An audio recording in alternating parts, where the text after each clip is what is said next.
If you want to level up your bench press performance, you need to make sure you're not making these 4 mistakes.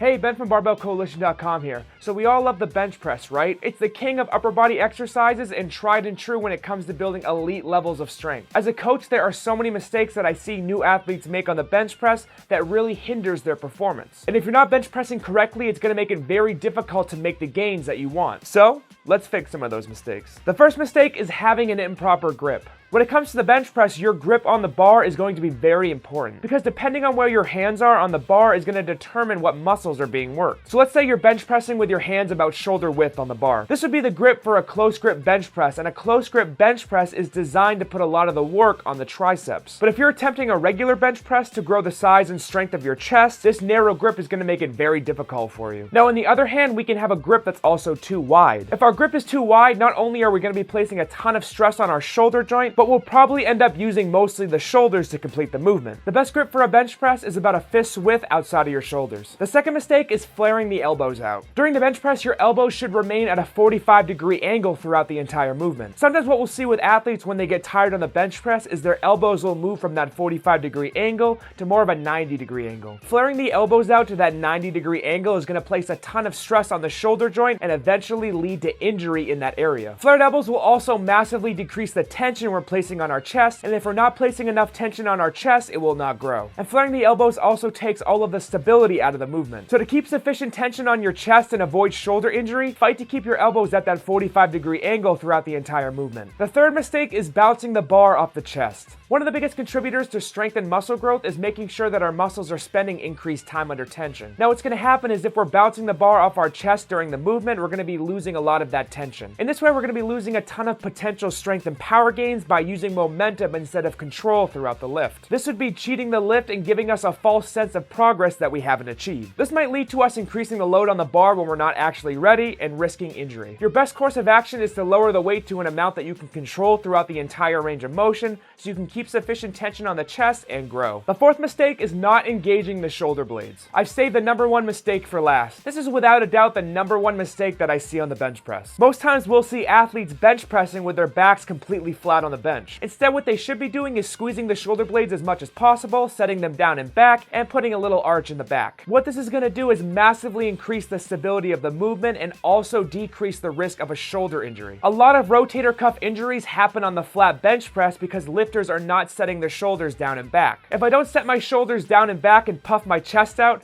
I'm going to be putting my shoulders through a range of motion that they probably don't have. Setting the shoulders down and back will also massively increase the activation on the chest and really skyrocket the strength and power that we can produce. If you enjoyed the video, please leave a like down below, subscribe to the channel to receive high-level training information and tips to help you reach your goals in the gym. If you have any questions regarding this video in particular, please feel free to drop me a comment down below and I'll respond as soon as I can. Instagram, Facebook, TikTok, website, all of that is in the description below. Thank you for watching.